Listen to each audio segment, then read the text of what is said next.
If you click this video to learn the secret tips of elite students that allow you to spend less time studying while getting better results, or you want to get off the treadmill of more minutes equals better grades, or if you just want to actually enjoy your life while acing your tests, then you've come to the right place. Here are the 5 psychological mindsets that you must master to begin to ace your classes while still enjoying your life. When I was in high school, then college, then medical school, I had beliefs.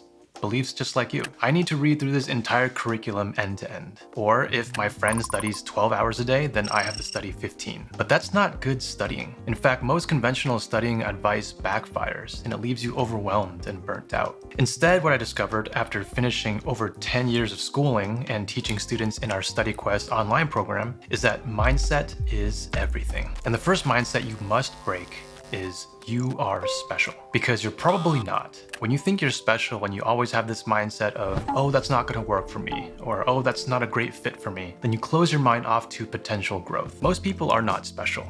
You are probably not special, but you don't want to be special when it comes to self-improvement. So let's try an exercise really quickly.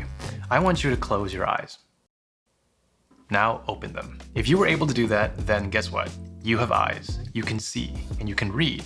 You can watch a video. Some people can't see, some people can't speak, some people can't even walk. They can't do something as simple as get out of bed, something that you and I take for granted every day. If they want to get their day started, they need permission from someone else to help them get out of bed. Stephen Hawking was one of the smartest humans in history, and he was paralyzed for most of his life. He spent more days of his life unable to walk, unable to talk, unable to care for himself, yet he was learning way faster than any of us.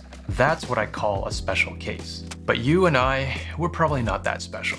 And I'm not saying that all people are the same. We all have our unique brains and tendencies. But what I am saying is that if you come at it with the mindset of, this is not going to work for me, then that belief is a self-fulfilling prophecy. The next tip is that watching a lecture does not mean that you've learned it. It's the same as how watching a video of someone play the guitar does not mean that you've learned the guitar. Same as how reading a book about habits doesn't mean that you've learned those habits. Learning requires that we've actually practiced what we've learned and actually applied it to our life. And not just practice, but I mean lots of practice. Like much more practice than watching. The general rule of thumb is a 2-to-1 ratio.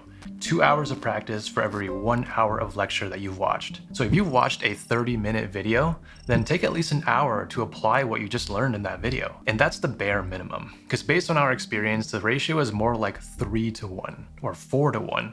Bottom line is that you need to practice much more than you watch. The next tip is that studying and learning are not the same thing. People like to use the word studying and learning interchangeably, but they don't mean the same thing. Learning is this cognitive thing that happens inside your head. On the other hand, studying is just the physical actions that you do in attempt to produce that learning. Learning is what we want to happen. Learning is the goal. But just because you spend 10 hours studying doesn't mean that you'll gain 10 hours of learning, because they're not the same thing. Think about sleeping, because it's the exact same scenario. You may be lying in bed for 10 hours, but that doesn't mean that you got 10 hours of restful sleep. But let me be clear that it's a good thing that studying is not the same as learning, because the student who studies smart can learn much more in an hour than most students can learn in an entire day. And it all comes down to how good you are at studying. So get that idea out of your head that getting top marks or a high GPA requires countless hours of grind in the library.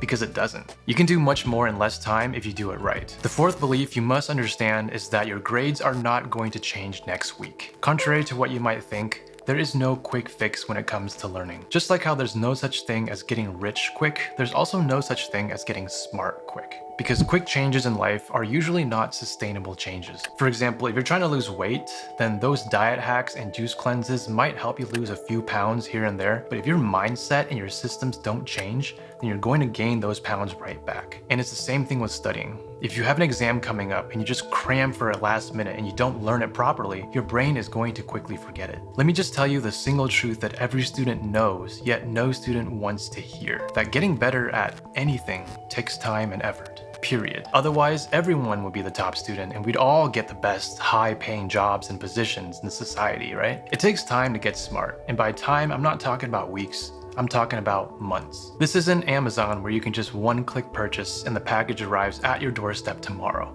Learning takes time because neuroplasticity takes time. And finally, the last belief to break here is the 10,000 hour rule. You may have heard about the 10,000 hour rule published in Malcolm Gladwell's Outliers. The rule states that it takes about 10,000 hours of practice to achieve true expertise of a skill. It takes the concert pianist 10,000 hours of practice to make it to the big stage. Or it takes the Olympic swimmer 10,000 hours of practice to win the medal. Well, hold on, because we need to take a closer look at what this rule really means and why it doesn't apply to us. We don't need to practice for 10,000 hours because we're not trying to become study gurus, right? The goal is to learn how to learn well enough for us to reach our goals. According to research by Josh Kaufman, it takes only about 20 hours for you to get good enough at a skill for it to be useful and for you to enjoy what you're learning. That's the goal. We want to be good enough at studying to the point where we're hitting our academic goals and we're actually engaged in enjoying the learning process. But let's do some quick napkin math here. If it really takes about 20 hours to get decently good at studying, and let's say you set aside just 15 minutes a day to deliberately improve your study skills with a program like StudyQuest, then that'll be 20 hours, 1,200 minutes, 80 days, less than 3 months.